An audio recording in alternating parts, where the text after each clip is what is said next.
நம்மளுடைய இந்த அரசியல் பயணத்தில் மிக மிக மிக முக்கியமான ஒரு காலகட்டத்தில் நாம் இருக்கிறோம். நான் ஏன் இதை இவ்வளோ அழுத்தமாக சொல்கிறேன் அப்படின்னா,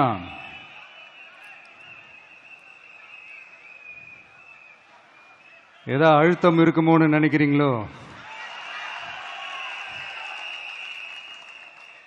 அழுத்தமா நமக்கா?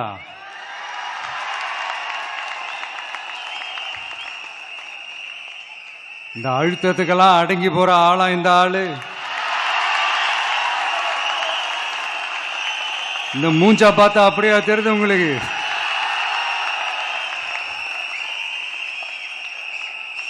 அதனால அப்படியெல்லாம் நடக்காது. அதுவும் முக்கியமா நம்ம கிட்ட அதெல்லாம் நடக்கவே நடக்காது. ஆனா அழுத்தம் இருக்குதான்னு கேட்டீங்கன்னா இருக்குது. அது நான் இல்லைன்னு சொல்ல வரல. நமக்கு இல்ல, மக்களுக்கு.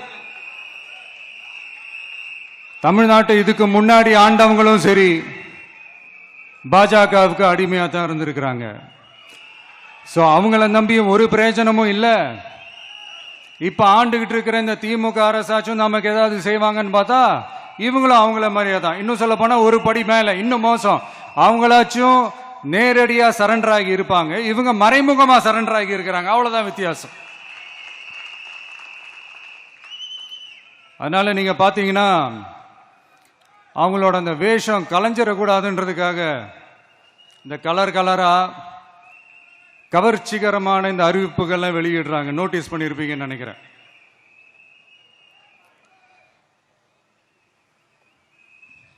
அதனால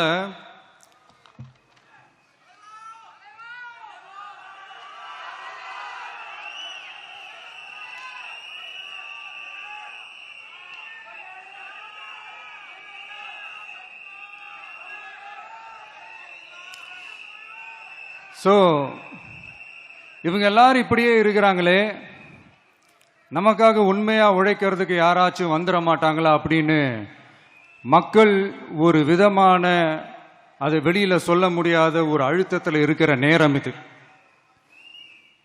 மாத்தி மாத்தி ஓட்டு போட்டு ஏமாந்த அவங்க இப்ப நம்மள நம்புறாங்க. நம்மளுடைய இந்த தமிழக வெற்றி கழகத்தை இந்த விஜய் கூட நிப்பான்னு நம்புறாங்க.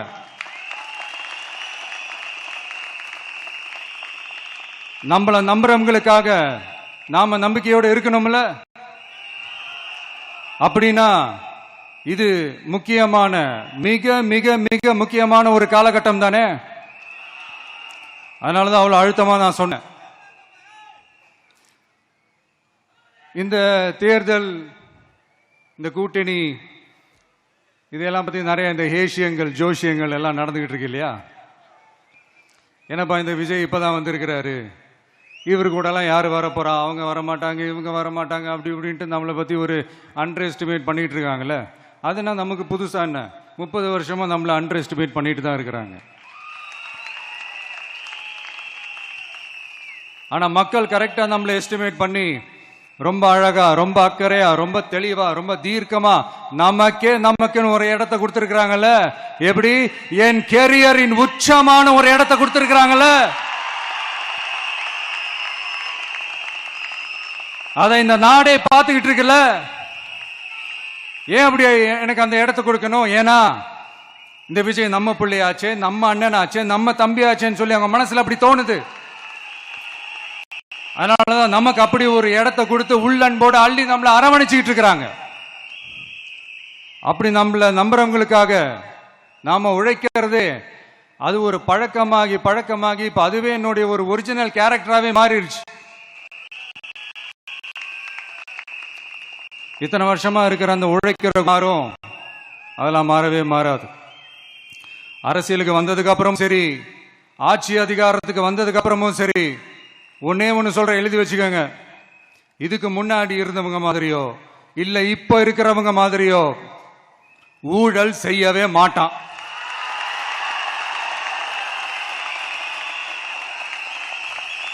ஒரு பைசா தொட மாட்டான். எனக்கு அது அவசியமே இல்லை. புரிஞ்சுங்களா உங்களுக்கு? எனக்கு அதை தொட வேண்டிய அவசியமே இல்லை.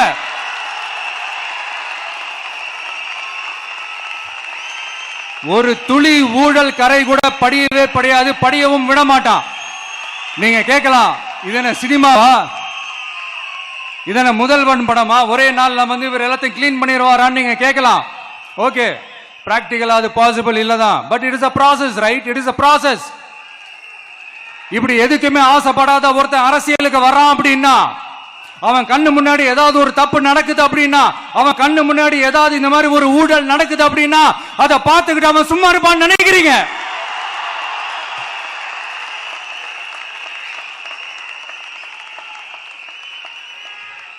அதனால இந்த தீய சக்தியா இருக்கட்டும், இந்த ஊழல் சக்தியா இருக்கட்டும், ரெண்டு பேரும் தமிழ்நாட்டை ஆண்டவை கூடாது.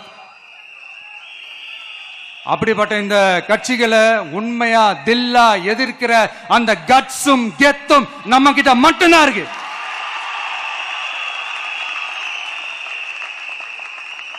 அதனால நீங்க என்ன சூழ்ச்சி நம்ம மேல பண்ணாலும், என்ன அழுத்தம் நீங்க கொடுத்தாலும், இந்த அடங்கி போறதுக்கோ, இந்த அண்டி பொழைக்கிறதுக்கோ, இல்ல இந்த அடிமையா இருக்கிறதுக்கால நாம அரசியலுக்கு வரல.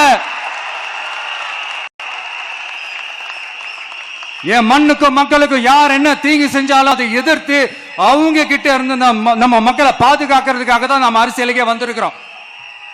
அண்ட் முக்கியமா தோழர்களே, மக்களுக்கு என் மேல மட்டும் நம்பிக்கை இருந்தா அது பத்தாது.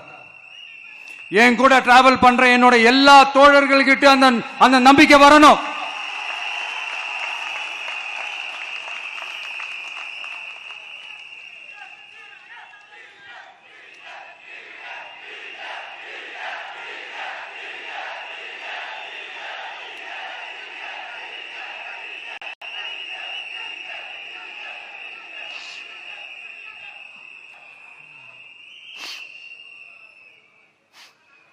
அந்த நம்பிக்கை இல்லைன்னு நான் சொல்ல வரல, இருக்குது.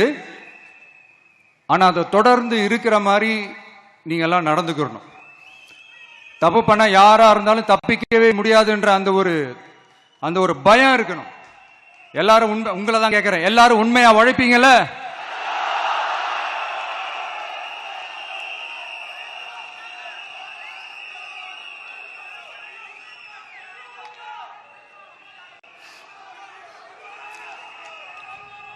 யாருக்காகவும் எதுக்காகவும் நம்ம அரசியல்ல காம்ப்ரமைஸ் பண்ணிக்கவே கூடாது. செய்வீங்கல்ல?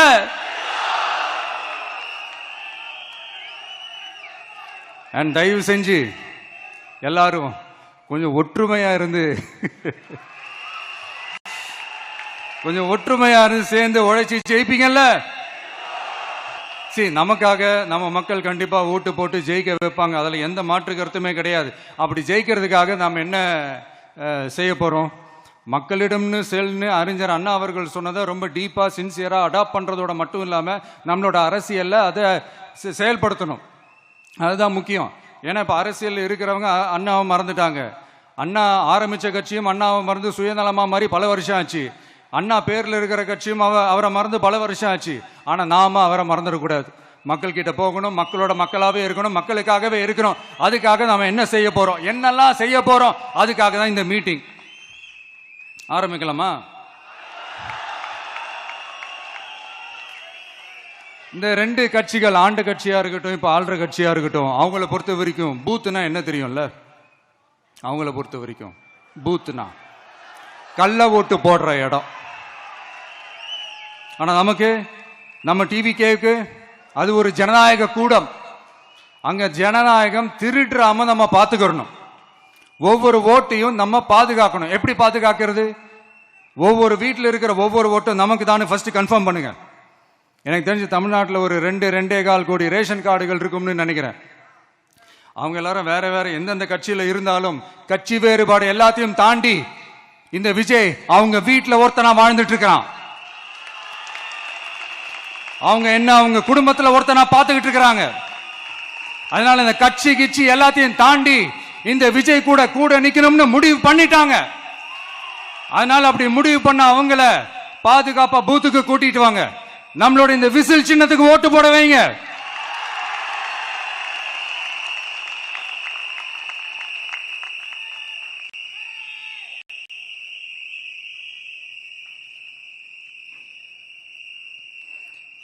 ஒன்றியம், நகரம், பேரூர், பகுதி, கிளைன்னு இங்க வந்திருக்கிற நம்மள எல்லார் நிர்வாகிகளும் தான் நம்ம கட்சியினுடைய ஆணி வேர்.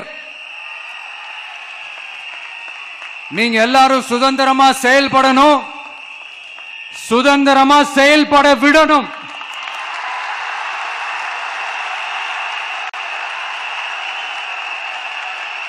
நீங்க ஒவ்வொருத்தரும் எனக்கு முக்கியம்.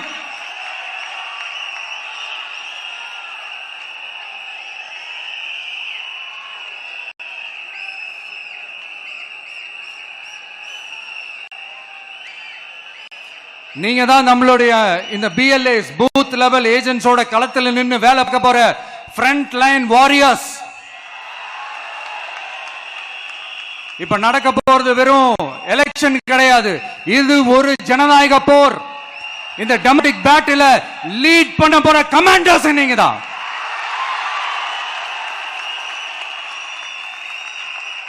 நான் ஏன் இது எவ்வளவு ஸ்ட்ரெஸ் பண்ணி சொல்றேன் அப்படின்னா, இந்த தீய சக்தி எப்படி, இந்த தீய சக்தியோட தில்லு முள்ளு எல்லாம் உங்களுக்கே நல்லா தெரியும். முழிச்சிட்டு இருக்கும் போதே முழியை தோண்டி எடுத்துட்டு போற கூட்டம். அதனால கொஞ்சம் ஜாக்கிரதையா இருக்கணும். நம்ம எலெக்ஷனுக்கு இன்னும் 3 மாசம் தான் இருக்குது, அவ்வளவு கூட இல்லைன்னு நினைக்கிறேன். இந்த 3 மாசத்துல நீங்க செய்ய போற அந்த களப்பணியில தான் நம்மளுடைய வெற்றியே இருக்குது. உங்களுக்கு இந்த விஜய் பிடிக்கும்ன்றது உண்மைனா, சத்தியம்னா, உங்களோட உழைப்புல அதை காட்டுங்க.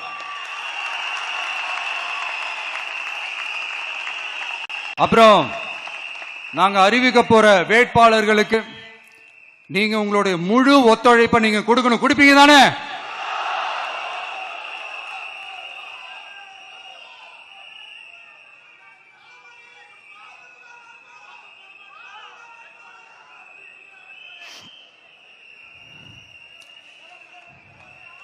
உங்க எல்லாரையும் ஒரு எனர்ஜைஸ் பண்ற மாதிரி உண்மையா நடந்த ஒரு கதை ஒன்று சொல்றேன்.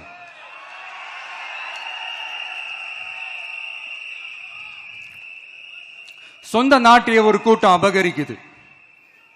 சொந்த நாட்டிலேயே இருக்க முடியாத அளவுக்கு ஒரு நெருக்கடி ஏற்படுது.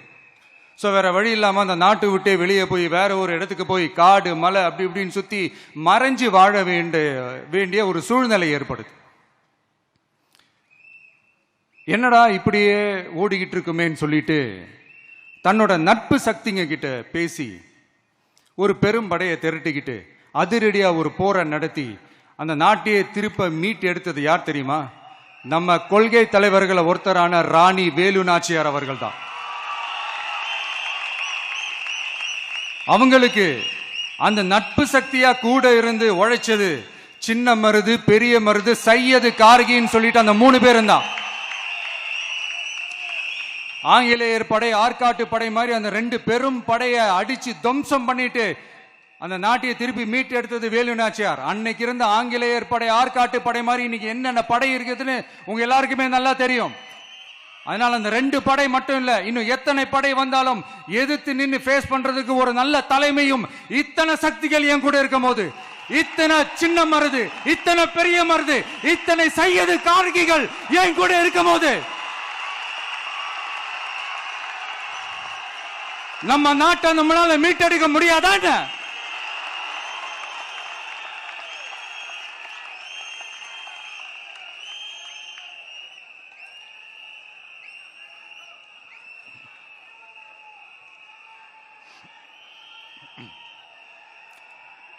அதுவும் இந்த படை, நம்மளுடைய இந்த டிவிகே படை, நட்பு சக்தி இருந்தாலும் இல்லைனாலும் தனியாவும் நின்று கெத்தா ஜெயிக்கிற அளவுக்கு ஒரு மிகப்பெரிய படை. அதுலயும் ரொம்ப முக்கியமா இன்னைக்கு இந்த கூட்டத்துக்கு வரலனாலும் நான் அந்த போர்ல நடந்த அந்த கதை மாதிரி கட்ஸான குயில்கள் நிறைந்த பெண்கள் படையும் நம்மளோட இருக்கிறாங்க. அந்த பெண்கள் படையை பார்த்துதான் அரசியல் அரங்கமே அதிர்ந்து போயிருக்குது. அதனால எல்லாரும் ஒரு நிமிஷம் எனக்காக எந்திரிச்சு நில்லுங்களேன் ப்ளீஸ். நான் சொல்றதை கொஞ்சம் ரிப்பீட் பண்ணுங்க. இந்த 2026 சட்டமன்ற தேர்தல்ல நாம எல்லாரும் உண்மையாக உழைப்போம், சத்தியமாக உழைப்போம், உறுதியாக உழைப்போம், ஒற்றுமையாக உழைப்போம். தேங்க்யூ. Please sit down.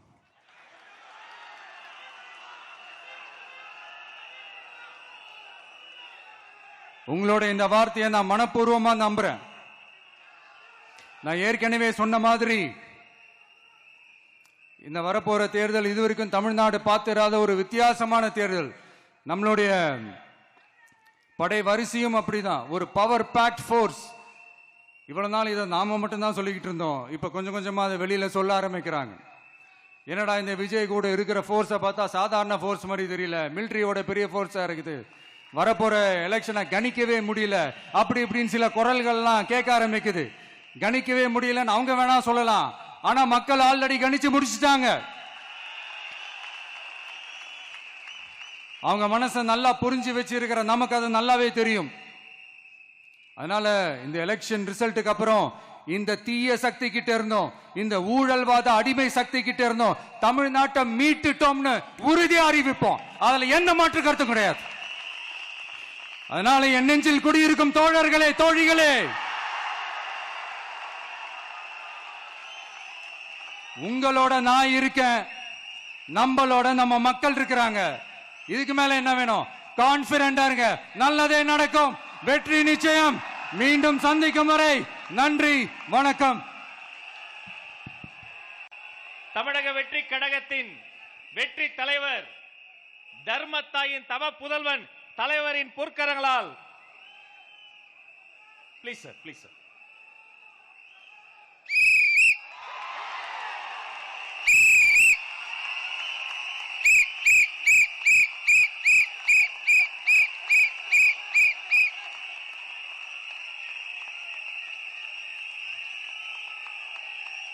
நம்ம சின்னம் உங்கள் சின்னம், நம்மளுடைய வெற்றி சின்னம் விசில். கப்பு முக்கியம் பகிலே.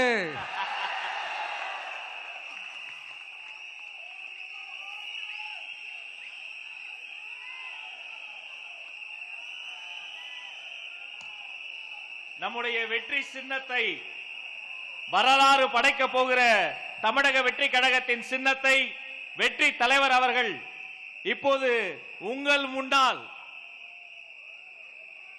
இதோ அறிமுகம் செய்கிறார்.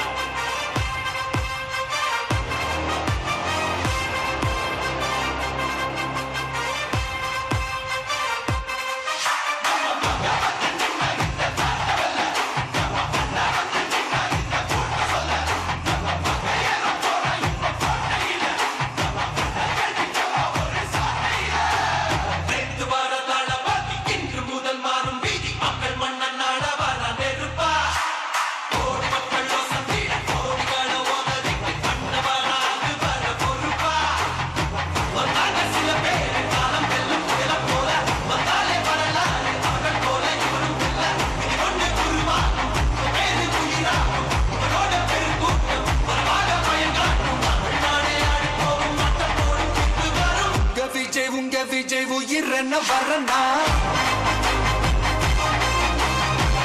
விஜய் உங்க விஜய் எளியவன் குரல் தான்.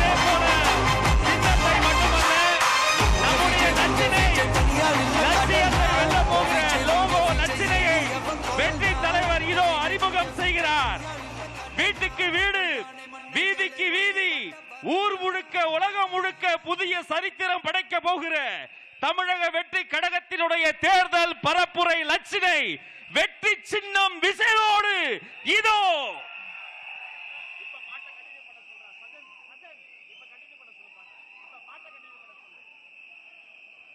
வெற்றி தலைவரின் வெற்றி சின்னம் விசில்.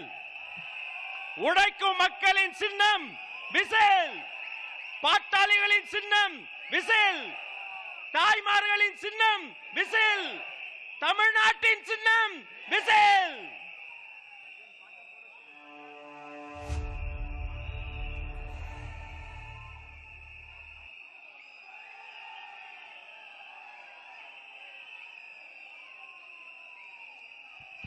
இந்த லோகோ லட்சணையை ஆதாரமாக கொண்டு வீட்டுக்கு வீடு நம்முடைய கேம்பெயின் பரப்புரை துவங்குகிறது என்பதை நெஞ்சார்ந்த மகிழ்ச்சியோடு உங்களோடு பகிர்ந்து கொள்கிறோம்.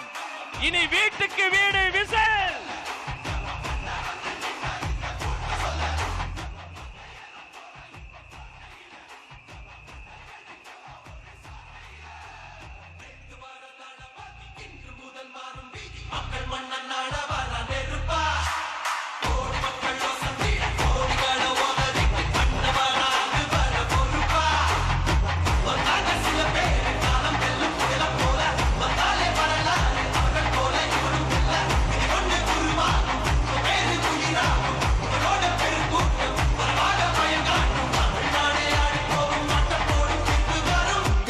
உங்க விஜய் உயிர் என்ன வரனா